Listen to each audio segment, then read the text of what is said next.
Good evening. Welcome to the August 10th Lebanon City Council meeting. Our first order of business will be the Pledge of Allegiance. I pledge allegiance to the flag of the United States of America and to the republic for which it stands, one nation, under God, indivisible, with liberty and justice for all. All right, move on to the roll call members. Madam Clerk, could a roll, please? Sure. Mike Kincaid. Present. Keith Campbell. Here. Sandra Jasonowski. Here.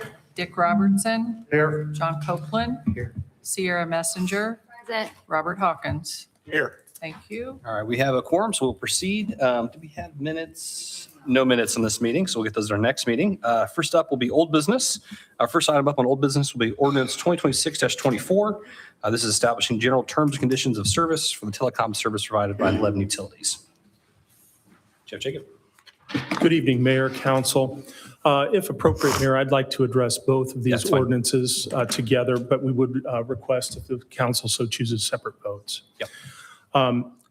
Tonight, I'm here on behalf of iLines, the telecommunications division of Lebanon Utilities. iLines, so that all are aware, provides wireless internet in and around Boone County and fiber internet service within the corporate limits, and has been an element or arm of Lebanon Utilities for, I think, a couple decades. Seth Bird is with me tonight, the Telecom Operations Manager, for any technical questions that you may have.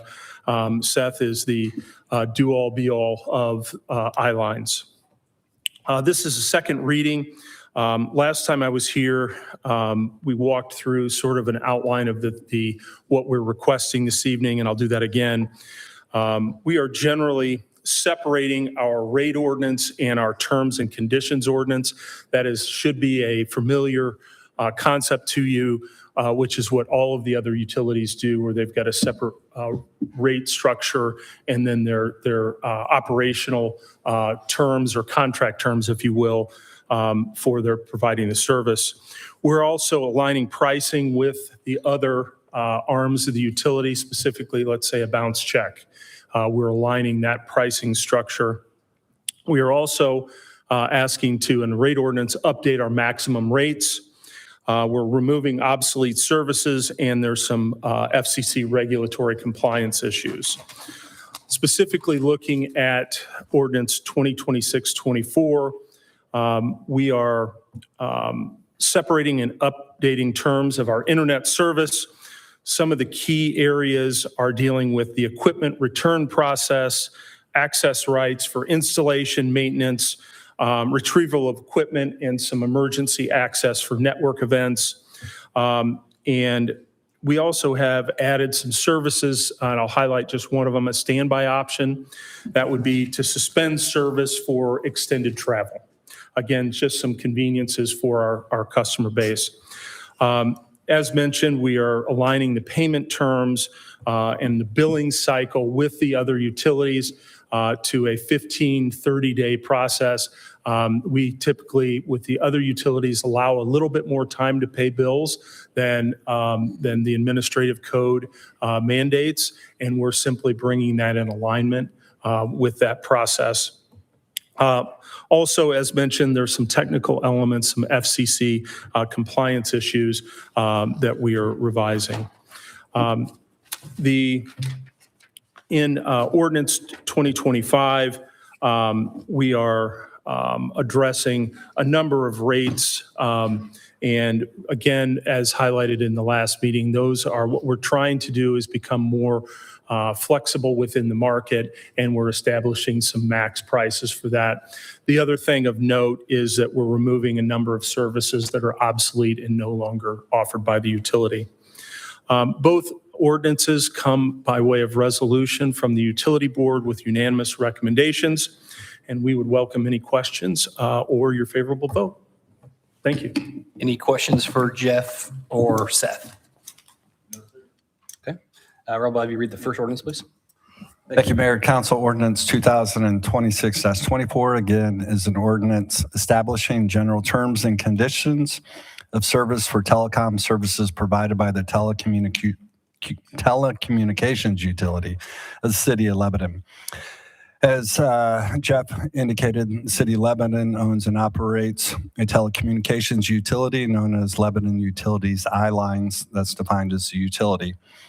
On April 22nd, 2026, the Lebanon Utility Board adopted its Resolution 2026-05, recommending this council pass this ordinance, establishing the general terms and conditions set forth in Exhibit A.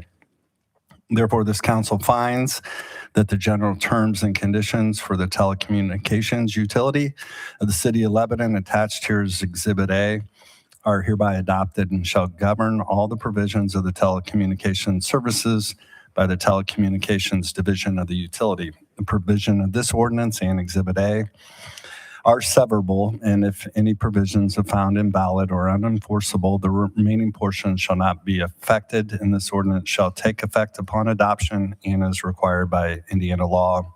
And I would just remind the council that after the first reading, we did have a public hearing at the last meeting. Thank you, Rob. Is there any public comment concerning ordinance 2026-24? Seeing none, any further discussion from council? Make a motion we approve ordinance 2026-24. We have a motion to approve. Is there a second? Second from Dick. All in favor, say aye. Aye. Those opposed? That is approved. Thank you, council. All right, next up, Rob, we read ordinance 2026-25, please. Thank you, Mayor. Council Ordinance 2026-25, again, is an ordinance establishing a schedule of rates and charges collected for the use of and services provided by the Telecom Department, the City of Lebanon. Again, the City of Lebanon owns and operates a telecommunications utility known as Lebanon Utility I-Lines. That's defined as utility. The Lebanon Utility Board previously recommended, and this council adopted ordinances 05-07, 07-11, 08-09, and 22-24, establishing the existing schedule of rates and charges for the telecommunication services provided by the utility. April 22nd, 2026, the Lebanon Utility Board adopted Resolution 2026-06, recommending the council pass this ordinance, repealing and replacing those ordinances that I just read, again, 05-07, 07-11, 08-09, 22-24, in order to modify the city's existing rates and charges in keeping with the efficient operation of the utility.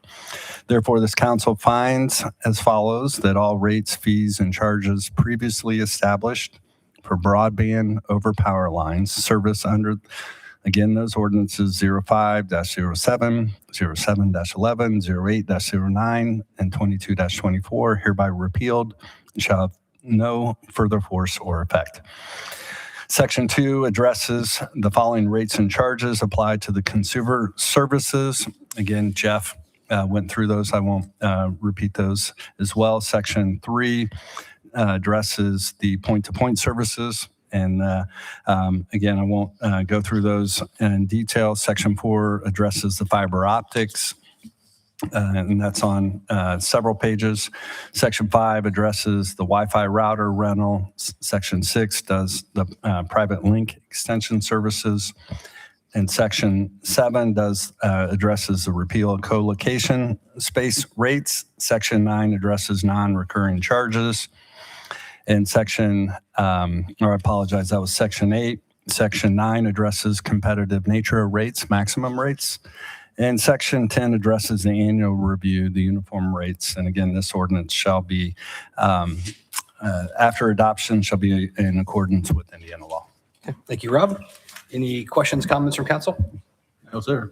Any public comment concerning ordinance 2026-25? Okay, seeing none. Any motion or discussion? I'll make a motion that we approve ordinance 2026-25. Motion to approve. Is there a second? Second. Second from Sierra. All in favor, say aye. Aye. Those opposed? That is approved. Thank you, council.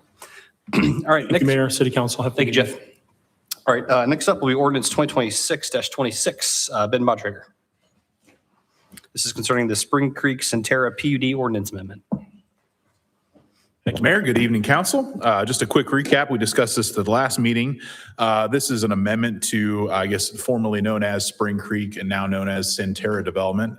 This is a mixed-use development at the northwest corner of State Road 39 and County Road 300 North. This was originally approved as a plan unit development ordinance adopted in 2023, and then there was a minor amendment to the standards in 2025. And so as they're getting closer now to, they're under construction out there, starting to work through some of the language of the PUD ordinance with their builder, they recognize an issue associated with it was one of the amendments that was adopted in 2025. So there are 3 residential areas in the development, area A, B, and C, and actually in area B, it's the smaller lot development. And there was a standard that was established that would require, rather than having one 2-car garage door, 16-foot wide garage door, there would be 2 individual single-car garage doors. Based on the size of those houses, those likely would have been 8-foot garage doors. And as we kind of talked about last time, there are a number of vehicles that are almost 8 feet wide. So really difficult to fit those when you have single car garage doors. And certainly if you have one larger door, while you may only be parking one vehicle in there, you have more flexibility for a vehicle that's larger like that. So what they'd like to do, one, with this amendment is formally change the name from Spring Creek to Centerra, and 2, to amend the garage door requirement so that it would just be a single 2-car garage door in area B. What they've done is as a compromise there is in all areas of the development, they will require fiber cement siding 100% on the house. So there would be no vinyl siding permitted in the neighborhood. So that was what they had offered as a compromise to changing the garage door requirement, is to additionally not allow vinyl siding and all be fiber cement siding. So that was a good addition there. So that is a quick recap of the amendment this for you, and I'd be happy to answer any questions if there are any. Thank you, Ben. Any questions for Ben from council? No, sir. Okay. Rodman, read it, please. Thank you, Mayor. Council Ordinance 2026-26, again, is the Centerra Planned Unit Development District. Ordinance amending original ordinance 2025-09. And therefore, this council adopted Ordinance 2025-09 has been indicated on April 14, 2025, which established the Spring Creek PUD district and associated land use. Again, due to the needs and desires of potential users and tenants, it's become necessary to consider amendments to the Spring Creek PUD district ordinance. The Lebanon Advisory Plan Commission filed with this council docket 26-35 after a public hearing with a favorable recommendation 8-0 in accordance with Indiana Code. Therefore, this council would find that the original ordinance 2025-09 is amended as set forth in Exhibit A and has been addressed, and it will be, after adoption, passed in accordance with Indiana law. Thank you, Rob. Any further comments, discussion from council? Any public comment concerning ordinance 2026-26? Okay. Is there a motion or discussion? I'll make a motion we approve ordinance 2026-26. Motion to approve. Is there a second? Second from Sandra. All in favor, say aye. Aye. Those opposed? That is approved. Thank you, council. All right, that concludes what I have for old business. Anything from council? Okay. New business then. First item up is resolution 2026-40. This is concerning the Patch Limb Farms professional fee agreement. Ben. Thank you, Mayor. So this is a resolution related to a professional fee agreement with the Patch Limb Farms group that is doing development that is directly south of the Field House and Belcanto Apartments on State Road 39. It is a project that's actually very critical to the infrastructure in that area because it's actually the confluence of almost all drainage and utilities. All the drainage in that entire area south of the interstate has to go through this property to a regulated drain that goes under the CSX Railroad. And then a number of other water and sanitary utilities have to come through this site to be able to serve other areas. So we're actually working with the developer on a TIF bond to finance the infrastructure construction related to the development. It's both road, utility, and drainage infrastructure. And as we were originally going through that process, we had made an assumption of just a a fairly traditional developer purchase bond, fairly straightforward structure. And actually, the developer had approached us about a more complex structure that involves two different bond issuances. So a little bit more complex, a little bit more time involved for both our financial advisor and our legal team as it relates to putting that structure together. And so there was and I wouldn't say that it's necessarily a high risk, but there's just a little bit more risk that perhaps this structure doesn't work. And at some point during the process, we may have to abandon that structure. So the concern was, as Dinsmore and Baker Tilly start spending a bunch of time on this and incurring billable hours, and then there's no way to reimburse them when the bonds close. So typically our financial advisor, legal team is reimbursed by proceeds from the bonds. But if that bond doesn't close, we don't have those proceeds to pay them back. So essentially what this professional fee agreement does, excuse me, is it requires the Patchland Farms team, if for some reason this bond structure does not work and we have to abandon it, they are required to compensate the city, and more specifically the redevelopment commission, for any time associated with Dinsmore and Baker Tilly efforts to put this together. So this eliminates the risk on the city and the redevelopment commission to have to pay back our financial advisors, our advisory team, if this doesn't work. This puts the impetus on the developer to reimburse us for that. So this is good for the city and for the redevelopment commission. It eliminates the risk to us to moving forward. The reason this is coming forward individually here rather than a more traditional economic development agreement is more of a timing thing. So they're hopeful that they can have the bonds approved by the end of this year, which is not necessarily super aggressive, but it's relatively aggressive. So we want to get this in place to cover the city, make sure there's no risk on us, so then we can get Baker Tilly and Dinsmore really to start moving full speed on putting together that bond structure and getting that ready for approval. So that's essentially what this does, is it eliminates the financial risk on the city of moving forward with this. This was a resolution was adopted earlier this evening by the redevelopment commission, and because the mayor is a signatory on the professional fee agreement, we wanted to go ahead and introduce it as a resolution to the council as well, essentially allowing the mayor to sign that agreement. So with that, I'd be happy to answer any questions. Any questions for Ben?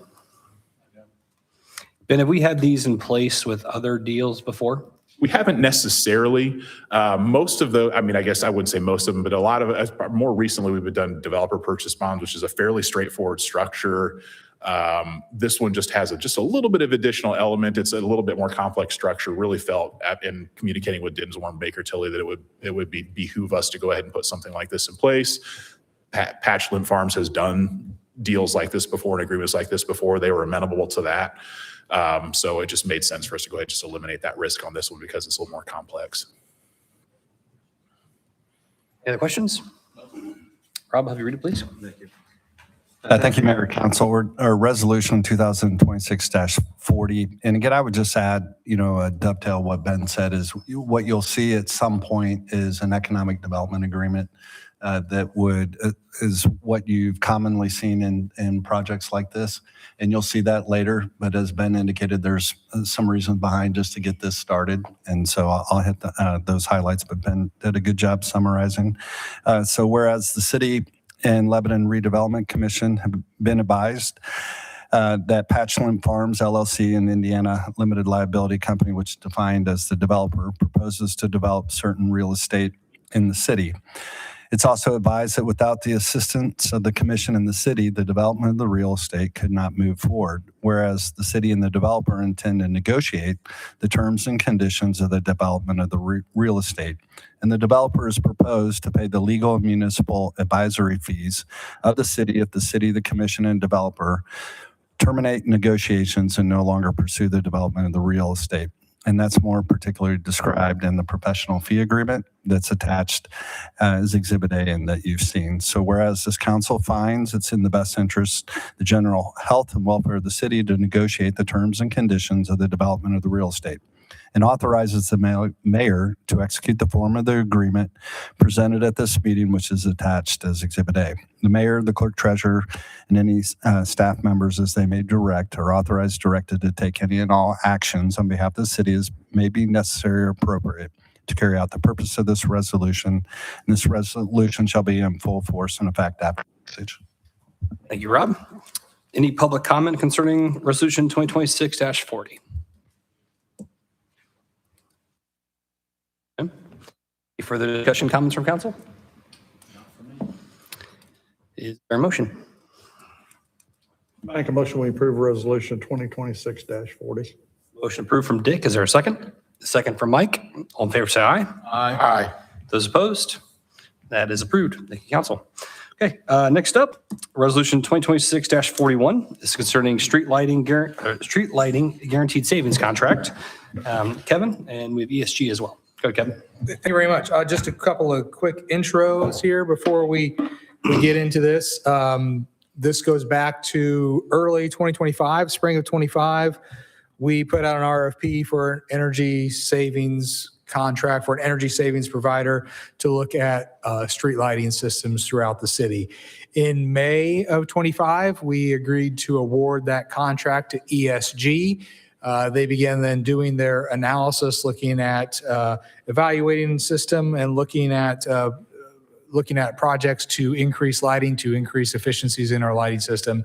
And then they presented some findings to you back in February. So since then, we've been working on finalizing that design, and the mayor and I have been working with them and the team to get that where we needed it to be. And so now we have a resolution that will be before you tonight, but we would like to give you a presentation on where we're at with this from ESG. But ultimately, at the end of this tonight, Resolution 2026-41 is to authorize us to enter into a contract with ESG for this citywide lighting program. So with that, I will turn it over to ESG. I have two gentlemen from ESG here tonight, Jacob Holsley and Greg Lang. Greg's really heading up a lot of the engineering on the project and the data analysis. But without any further ado, I'll turn it over to these two gentlemen to give you more information. Thanks, Kevin. Thank you, Kevin. Council, Mayor, thank you so much for the time. Good to see you again. So last time, as Kevin said, we presented the results of a 4-month intensive study that we performed on behalf of the city. The main focuses of those, if you remember, are identifying kind of higher areas of crime, higher call volumes to 911 in the city. Can we impact those positively through lighting?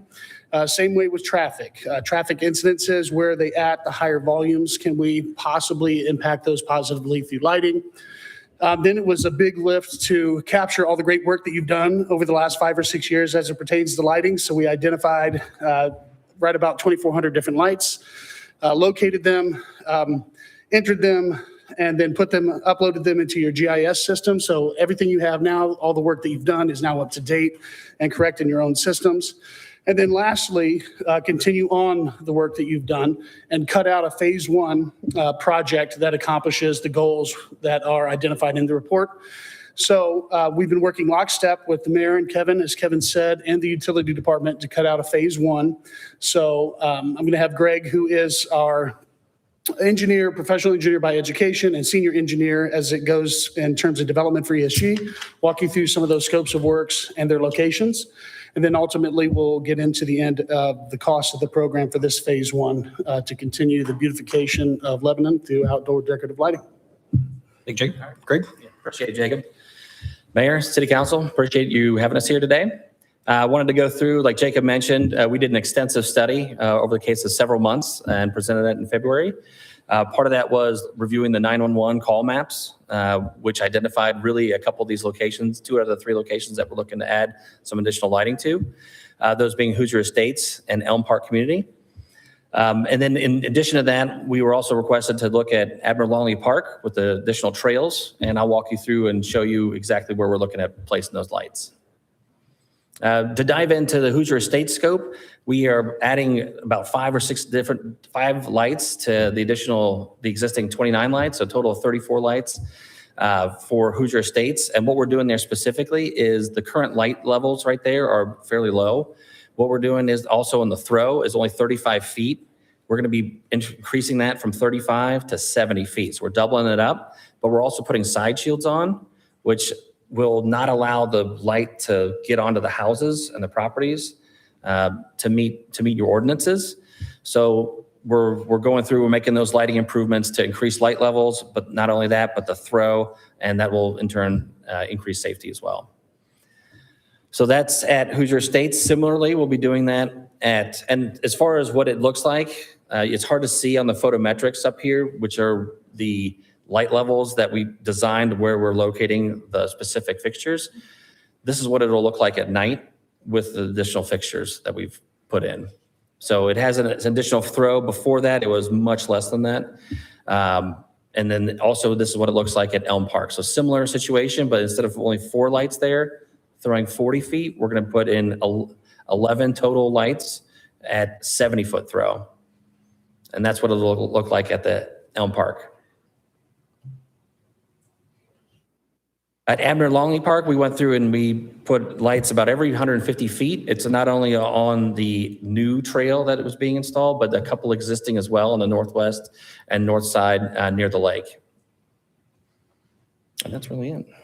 Thank you. And so in terms of the financial investment, $1,347,000 is the total cost of this project. This isn't a traditional energy savings project. As you know, we're not replacing the lights in this room with newer, higher efficiency lights.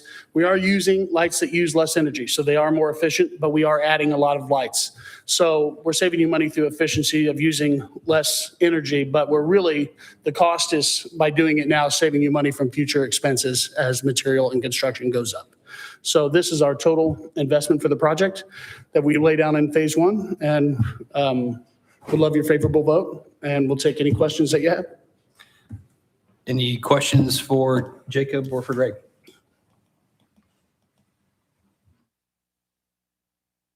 Yeah. Mike? Not to phase 1, I guess. This is, I guess, more for Kevin. What about simplicity, the subdivision simplicity? Is that going to be in another phase? For those that don't know, Simplicity was built maybe 15 years ago or so. Subdivisions, for some reason, they received no street lights. Somehow it just didn't get caught. So Yeah, I believe Simplicity, quite simply, and obviously I wasn't here for that. I think, current standards would have required street lighting to be built by that developer. For some reason, Simplicity did not have those same standards applied to it. Will Simplicity be a future section? We went through this analysis of looking at crime and traffic accidents and tried to look at areas where we could do the most good with the budget that we had available. So that's what you see before us. In addition to also then a lot of the Abner Longley Park, as well as that being lit to make sure it's safer. Also, those lights are the actual light material was included in our American Rescue Saving Plan money. So American Rescue Plan money bought us those lights. This analyzed that and has developed a project, and then we'll install those lights. But the other 2 neighborhoods were really based on those metrics that they described. Simplicity, to be honest, didn't rise to as high of a need as these other neighborhoods. And so that's why it's not in phase 1. Will there be a phase 2, 3, 4? I hope so. But as of right now, there's not been any funding put forth towards additional future lighting phases. So no lights for Simplicity. Lights for Simplicity with this project. Well, I can report back to them. The city council controls the funds, so if you want to say, hey, we need to add some more lights there, we can proceed with that. So I do that. Jacob, do you want to touch on how, if we wanted to add additional phases, how that process would go? Well, we've looked at the entire city, so it'd be very, very easy. Through your statutory selection of us, we are a multi-phase partner for the city. So we're not just here for this project. So we're happy to help you with anything that you would like. So if you want us to investigate Simplicity, we'd be more than happy to do that under our current selection. We would give you some schematic basics of what we would do, the levels that they are now, so some pre-testing. The levels we'll bring them up to, locations. We'll deliver that to the mayor and Kevin, and then to you. And we'll have some projected costs. And if you'd like that, we can fully design it, bid it out, and give you a final cost like we have here today, and be happy to perform that work.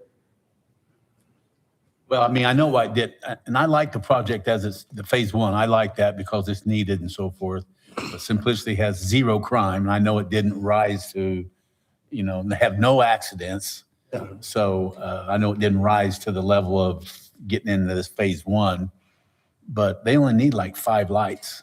Well, and sir, if it's a concern like that, we could potentially, and everybody agrees, we can do a quick look at it, get you a quick projected cost, and we could do it as an addendum or a change order to the contract in the future if it's just 5 lights. And that's something that all of you wanted. That's So- part of the value of having why we kind of did the BOT process with ESG, because it allows us, if we want to add on additional future projects, we've kind of got them under contract, so to speak, and so they can move quickly in the future phases. If there are areas, and not just Simplicity, but if there are other areas around the city council feels like needs additional lighting, we have them under contract to help deliver that for us. So is that something that we all have to agree with to have that added on? I mean, I think we can, I'm sure you're open to do a survey. study it, right? So, no, it's a matter of how much is the city council willing to fund with it, right? And so I'm sure they're happy to give a quick view of it if it means obviously we're going to be building more lights. Yeah, give you a kind of a back of the envelope estimate, or if it shows a need, we can dive deeper into it as well too. So this obviously is phase 1, because we had to have some metrics on where do we want to start. Obviously, there's lots of places in the city that we want to improve the lighting, and so it's just a matter when we use the parameters of the data of how we where do we start. That's just where it pointed to phase 1.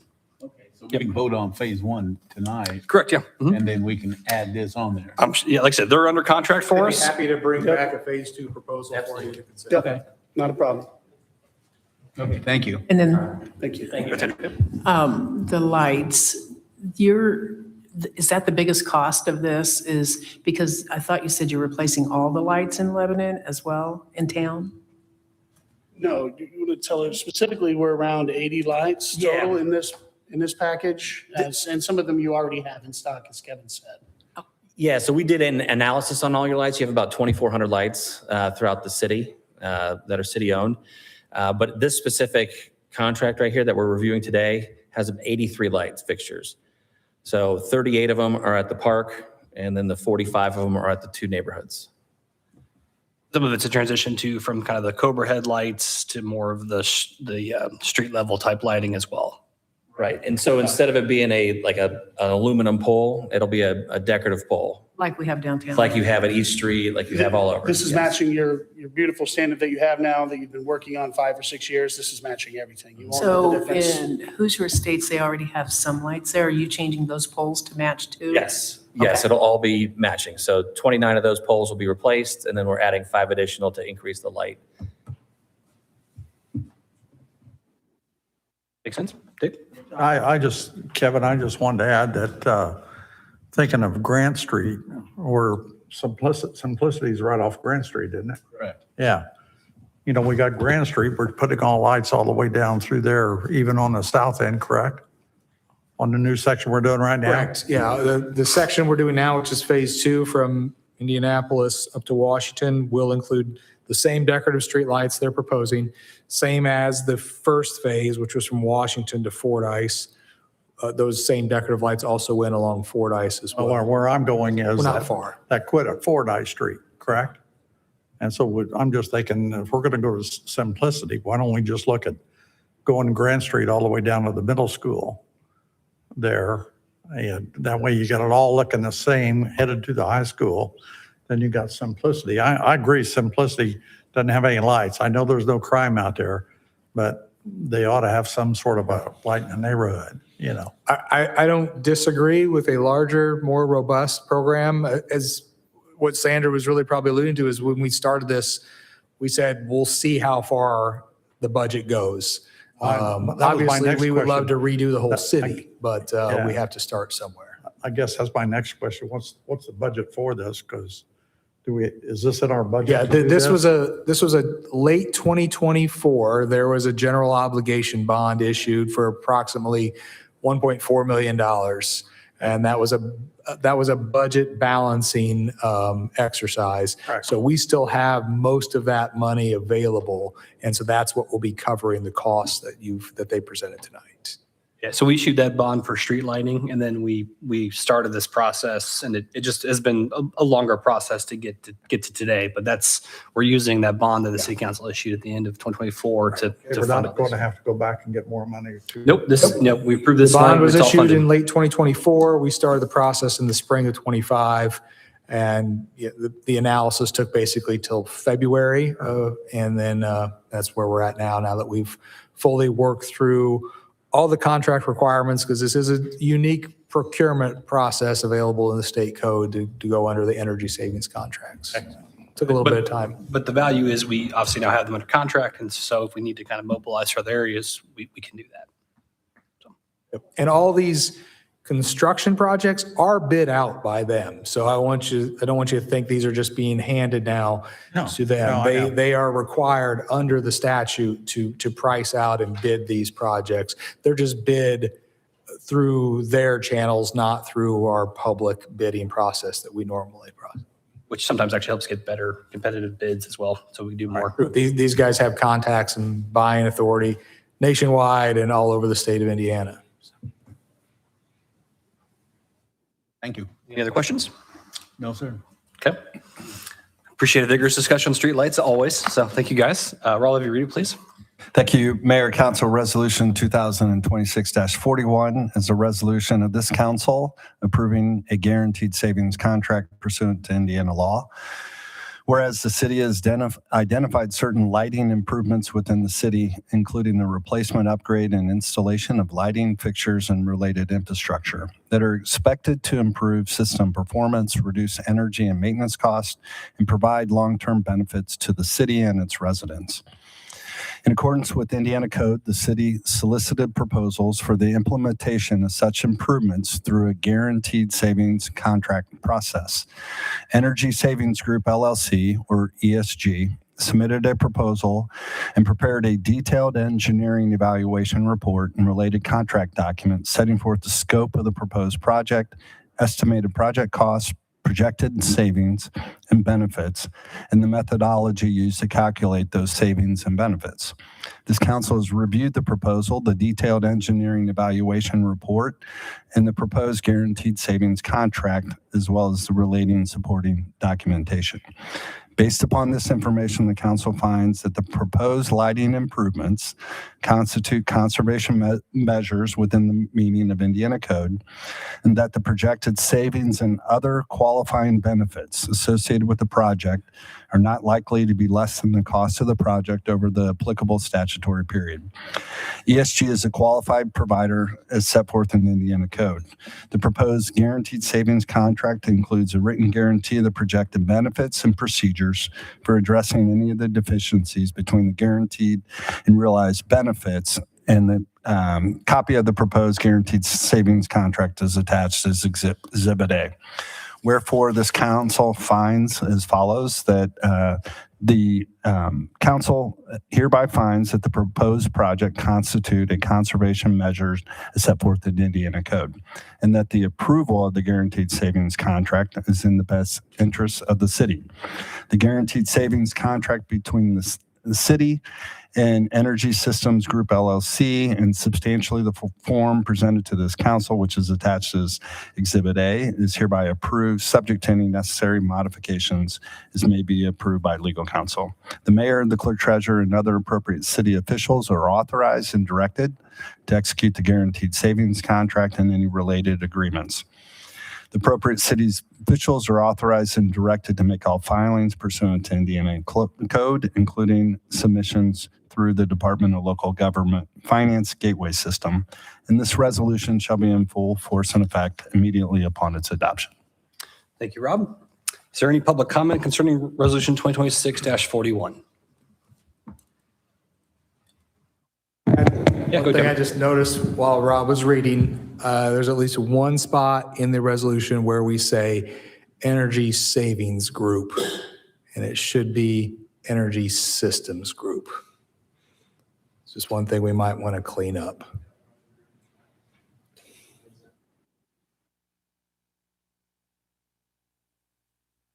Yeah, it's with a fifth whereas. Is it? have another question. Maybe. What I would say is, could, I think it's a Rob, script- if I it's think it's a- appropriate, this is subject to legal review. I think it's a scrivener's error anyway. It is, Yeah, totally. that's fine. Good. Sandra, you had a question? Yeah, two questions. You said that these are the higher crime areas. So, for example, Hoosier Estates, are these break-proof lights that are going up if this is a higher crime area? The higher crime was designated by 911 calls, so we don't know exactly the level of detail on the specific, but there was just more calls in that area, and that was the heat map that generated and pointed us into these two neighborhoods. So They are similar lighting to what you have on East Street. They will have glass on the actual fixture itself, but it is a steel pole. So the pole is not going to break, but if someone tries to throw something, tries to do something on purpose, then yeah, it probably would be breakable. that's what I was curious about. Are you doing Hoosier Estates first then, since they were listed first there, or where are you starting at? So right now, since you guys have existing lights that we're going to use and utilize for the park, the plan would be to have that 100% design finalized and approved, so we could then go ahead and install the park first. And then while we're waiting for the light fixtures to arrive for the two neighborhoods, we'll go ahead and install those next. Our goal is to get this done this year, so that's a good plan to start with what you already have in inventory and then move on once we get our inventory in. What is your projected start date? Possible. Yeah, we have full construction Yeah, drawings. yeah. We kind of went the extra mile to make sure that this is going to go well. So So we're essentially, it's to ready. begin. It's ready for bid now, and It's bid. it is bid. Yeah, Okay. it's bid. That's a firm fix, not to exceed. Everything's done. So we just have to get our own internal contracts with subcontractors, vendor suppliers. We'll buy the lights right away, get everybody in line. That'll take a couple of weeks, of course, but as soon as we can get all of our orders to our vendors, we'll be ready to begin. And there'll be Everything's done. coordination with utilities as well, so about 4 weeks after signed contract. Thank you. Any final questions? Okay. I didn't see any public comment motion unless there's anything else. Okay. With that, any further discussion or motion on resolution 2026-41? Is there a motion? I'll make a motion to approve resolution 2026-40. Or 41? Oh, 41, sorry. Yep. I'm looking at the wrong one. Okay, we have a motion to approve. Is there a second? Second. Second from Rob. All in favor, say aye. Aye. Those opposed? That is approved. Excellent. Thank you, council. Great. Thank you, guys. Thank you, Greg and Jacob. All right, that concludes what I have for new business. Anything from council? Rolling Meadows, do we have any updates on that? Not at this point. Okay. All right, move on to claims. Entertain a motion concerning the claims. Motion to pay the claims. Is there a second? Second from Sandra. All in favor, say aye. Aye. Those opposed?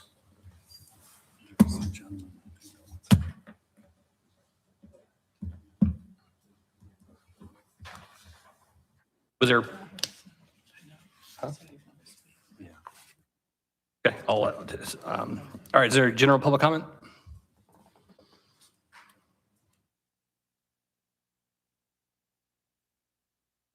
Okay, move on to adjournment then. Entertain a motion to adjourn.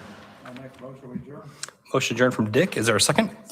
Second from Sandra. All in favor, say aye. Aye. Those opposed?